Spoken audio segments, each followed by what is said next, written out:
January 3rd, 1942. It's pilot David Tex Hill's first mission for the Flying Tigers. Tex Hill left the Navy to volunteer. He's eager for action.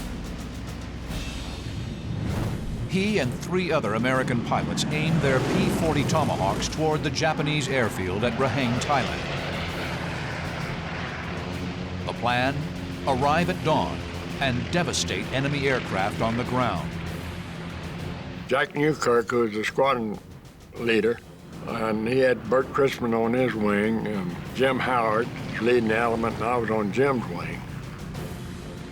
Shortly after takeoff, one of the P-40s radios in. Bert Crispin had engine trouble, so he had to turn back. Crispin heads for home. The 3 remaining P-40s continue on. They're over the target at first light. They make a left turn to align with the field and begin a shallow dive. The pilots line up one behind the other, about 950 feet apart, known as a string formation. They would bend it over, which means to put your airplane in a dive, and accelerate as they came down to strafe the aircraft on the ground. Their 1,200 horsepower Allison engines scream as they dive towards the airfield at 300 miles per hour. Jim Howard strafes the area, raking the airfield with machine gun fire.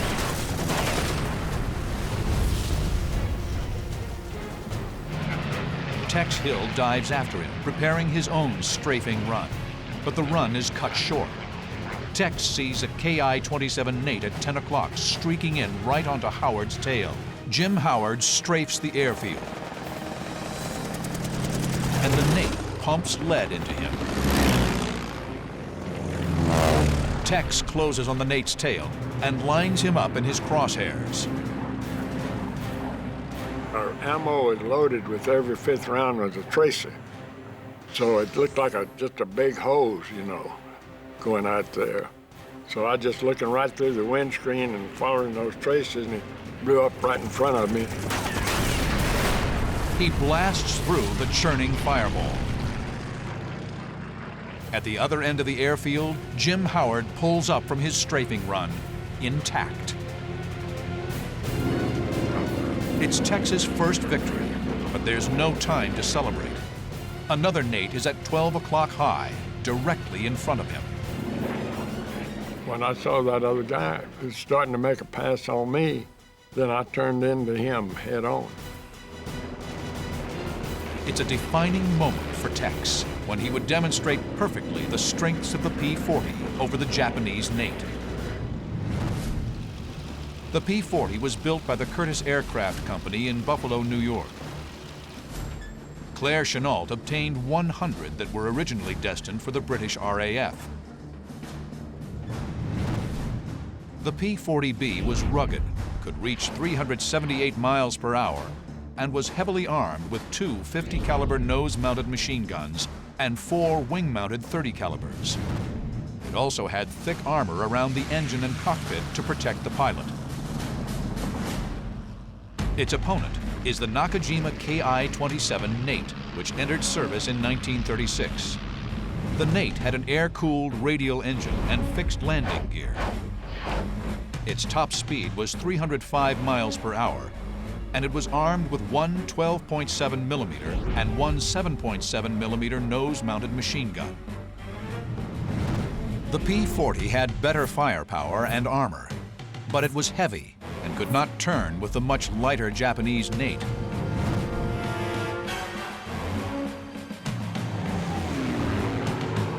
These fundamental differences in aircraft design philosophy were at the core of Claire Chennault's approach to dogfighting. And the type of attacks he typically set up was to come in at high altitude, make screaming diving attacks against Japanese formations, take the energy that they built up, zoom climb up to a high altitude again, and come back around. He told his pilots, do not dogfight with the Japanese airplanes. It was certain death. Facing a Japanese Nate head-on, Tex Hill applies these tactics. He knows the way to dogfight with a Nate is not to dogfight at all. Instead, he'll charge him with machine guns blazing. Tex Hill is here, The Nate is here. Tex will pull up into the Nate, aim towards him, and attack him head on. I'm pulling into him, and of course I had the firepower on the head on. The fighters close at over 600 miles per hour. The Nate peppers Tex's aircraft, but the P-40's armor plate does its job. Eventually, the lighter armored Nate couldn't take the punishment and ended up spiraling out of control. The Nate spirals into the jungle. The fight's over. I had no idea where Howard and Newkirk were.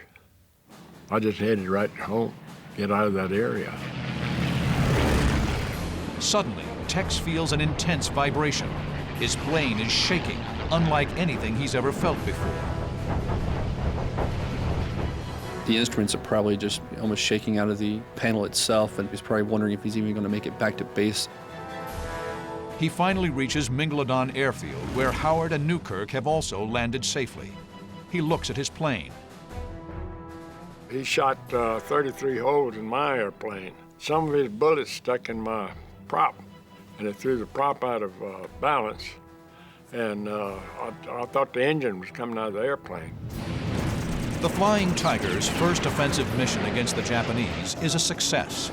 4 enemy fighters destroyed in the air, 4 bombers on the ground.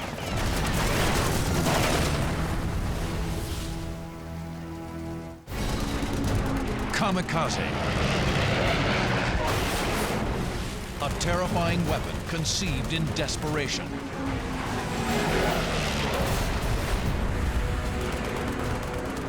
Japanese pilots committed to an unthinkable mission, a violent end as a human bomb. Now, through startling computer animation, an unprecedented view of these suicide attacks. On deck with horrified American sailors. And inside the Kamikaze's cockpits, as suicide airplanes and rockets hurtle towards oblivion. April 16, 1945, the destroyer USS Laffey, accompanied by support ships LCS-51 and 116, is patrolling waters 50 miles north of Okinawa. The ship is on radar picket duty, a new defensive tactic that positions a ring of destroyers around the main invasion force to create an early warning system against incoming aircraft. Laffey is manning station number 1, the closest to Japan. The last 4 destroyers to patrol this area were slammed by kamikazes. Ari Futridis is a 19-year-old quartermaster on Laffey. We knew that being the first in the line of defense was dangerous, but we didn't realize to what extent. At 7:44 a.m., radar picks up a solitary Val dive bomber 6 miles out, approaching off the port bow. Laffey's 5-inch guns quickly open fire. At 3 miles, the Val jettisons its bomb and turns away. Probably came in just to look over the situation and then took off. Then, at 8:29 a.m., a swarm of 50 Japanese planes appears on the horizon. The attackers circle ominously, like vultures. The USS Laffey is about to face the most unrelenting kamikaze attack in history. Al Doris watches the terrifying procession from his 40mm gun mount. Well, they were just about every place you looked. You know, you could see a Japanese plane. Suddenly, 4 Vals break formation and bear down on Laffey. They were coming in low on the water, and somebody on our gun said, "Well, here they come. They're coming now." Two head for the starboard bow. Captain Julius Becton orders Laffey to come about, hard left 30 degrees, to bring all his guns broadside to the attackers. Laffey unleashes an anti-aircraft barrage. First, the main battery, 5-inch radar-directed guns. And then they get in a little closer than the 40s.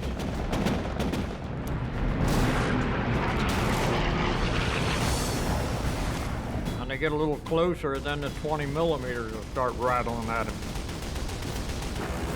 We just try to stop them as best we could.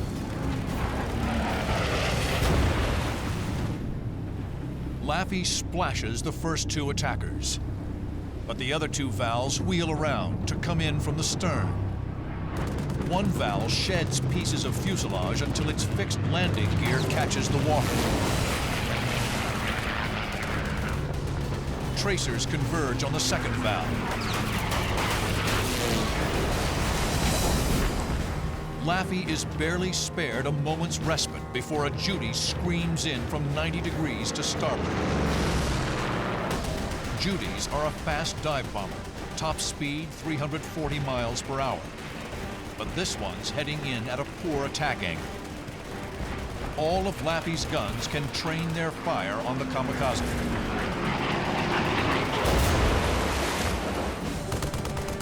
But immediately, another Judy barrels in on the opposite side. The destroyer's top speed is 35 knots, and it can turn sharply. Captain Becton orders 30 degrees hard right rudder. This diving Judy was also strafing with its guns, trying to take out personnel on the command bridge. And so we had briefly a two-way gunnery duel between an oncoming Kamikaze and the defending gunners. The Judy is no match for Laffey's main battery. The aircraft disintegrates. But its bomb detonates in the water, spewing killing shrapnel over exposed areas of the ship. Planes are coming in from every angle, using specialized tactics developed over months of experience. USS Laffey has taken repeated kamikaze hits, and at least 30 Japanese planes are still waiting to pounce. Now, not a moment too soon, Marine Corps F-4U Corsairs scream in.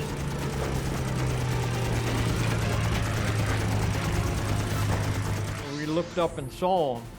Well, that took a lot off of us because they kept them busy from then on.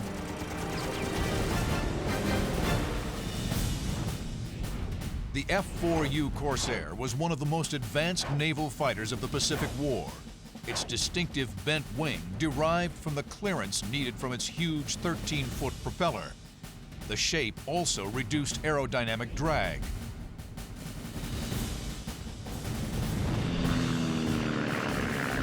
The Corsair had a clear advantage over any Japanese aircraft. High speed, tough, very maneuverable, take a lot of punishment. Time and again, the Corsair pilots risked their own lives, chasing the kamikazes down through Laffey's unceasing anti-aircraft fire. One is hot on the tail of a Ki-43 Oscar. This Japanese plane was coming in, and the Corsair come up underneath of him. Tried to raise him up to get him away from the ship. The Oscar shears off the port yard arm. The Corsair hits the ship's radar antenna and careens away, badly damaged. The courageous American pilot manages to bail out.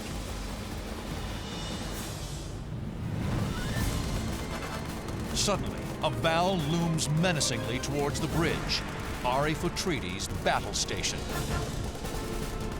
It was very vivid in my mind. There was a huge bomb under his belly. And as he approached, the bomb got bigger and bigger and bigger. And I really felt at that point that I was going to be a statistic. But at the last second, gun mount 52 traverses from port to starboard.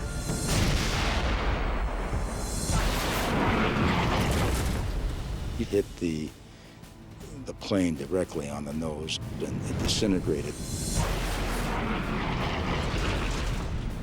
That I remember very vividly. Finally, the 22nd and last attacker, a Judy, streaks in. A Corsair blasts the Kamikaze before it could strike the ship. Now, only the roar of the Corsair's 2,000 horsepower engines fill the sky.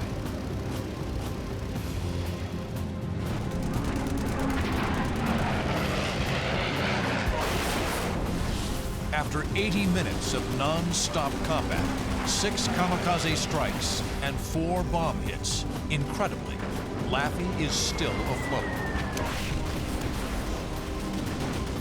Of a crew of 355, 32 men have died and 71 more are wounded. But the destroyer will survive to fight another day. Outnumbered American fighter pilots battle marauding Japanese airmen to control the skies over a sweltering Pacific island called Guadalcanal. During a grueling 6-month slugfest, their combat in the sky will help decide the course of the Pacific War. August 7th, 1942, America launches its first amphibious assault of World War II. Over 11,000 U.S. Marines storm ashore at Guadalcanal. The Marines quickly gain a foothold on the island. By the second day, they take the Japanese airstrip, renaming it Henderson Field. The Japanese bring in thousands of fresh troops to Guadalcanal and attack the Americans relentlessly, trying to drive them off the island. The Marines fight off attacks while desperately trying to prepare Henderson Field for operations. Japanese tractors and equipment are commandeered to improve the small crushed coral runway. Bomb damage is repaired, and PSP, perforated steel planking, is hurriedly laid down. After 2 weeks, they finish the airstrip and fly in 19 F-4F Wildcat fighters and 12 SBD Dauntless dive bombers. It was only because of the ability of the Americans to place aircraft on Henderson Field to protect the supply ships bringing in reinforcements and supplies to the Marines on Guadalcanal that the island could be held. Because the Allied code name for Guadalcanal is Cactus, Henderson Field becomes the home of the tiny Cactus Air Force, at first consisting of just 43 pilots and ground crew. The men of Henderson Field soon discover it isn't just the enemy making their lives hell. The island was a fly-infested, dirty, stinking, blood-soaked, damned island that was just dangerous to even walk on the beaches because there was so much unexploded ammunition around. The pilots and ground crew live in mud-floored tents. The latrine is a trench with a log seat, and the bathtub is the Lunga River, complete with crocodiles and leeches. The flyers of the Cactus Air Force are outnumbered and short on supplies. Their fighter, the F-4F Wildcat, can't match the agility of the enemy Zero. But a big advantage for the Cactus Air Force is that they are commanded by a born leader in 27-year-old John Smith. Smith's an aggressive dogfighter and skilled tactician. He always preached and devised his tactics around you have to pit your strengths against the enemy's weakness. And that is as true today as it ever was since the first airplane ever flew in combat. Now, on August 30th, 1942, Captain John Smith and his men are protecting Guadalcanal from approaching bombers and fighters. In his 8 days on the island, Smith has already scored 5 kills, making him an ace. Today, he's racked up 1 more. Then he spots another Zero below, breaking from a cloud. The Zero is here. Smith is here, high above him. He plans to use the Wildcat's diving speed to try and drop behind the Japanese plane. Smith first rolls inverted, then dives. This creates positive G-force instead of negative Gs. You roll on your back, pull aft on the stick, and pull positive Gs so you're pushed into your seat. You can be able to pull more Gs, which means you can pull your nose downhill faster. The maneuver works. Smith rolls back over, then levels out behind the Zero and fires.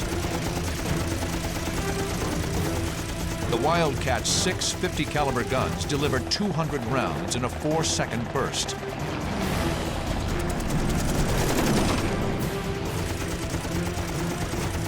White-hot, phosphorus-filled incendiary bullets ignite the Zero's fuel tank. But as Smith arcs away from his second victim, the predator becomes the prey. A Japanese Zero closes in on Smith from dead ahead. High above the green jungle canopy of Guadalcanal, the planes converge at over 600 miles per hour. Think of a high-speed game of chicken going directly at your target, and no one wants to flinch, because if you flinch, you become defensive. And you have to be pointing at the target to shoot him, so it has to be head-to-head. Once in range, the Zero opens up with his 20mm cannon. Smith answers with his .50 caliber machine guns. It's basically that slugfest all the way to the merge. Who's going to flinch first, or who's going to blow up first? Both planes are taking hits, but Smith's Wildcat has thicker armor, and he's withstanding the blows. And then the overwhelming firepower of the Navy airplane cut this guy into ribbons. He exploded.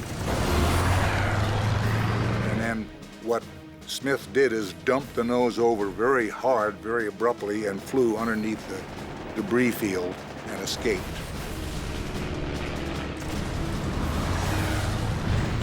The Zero has made a fatal error. He fought the Wildcat's fight.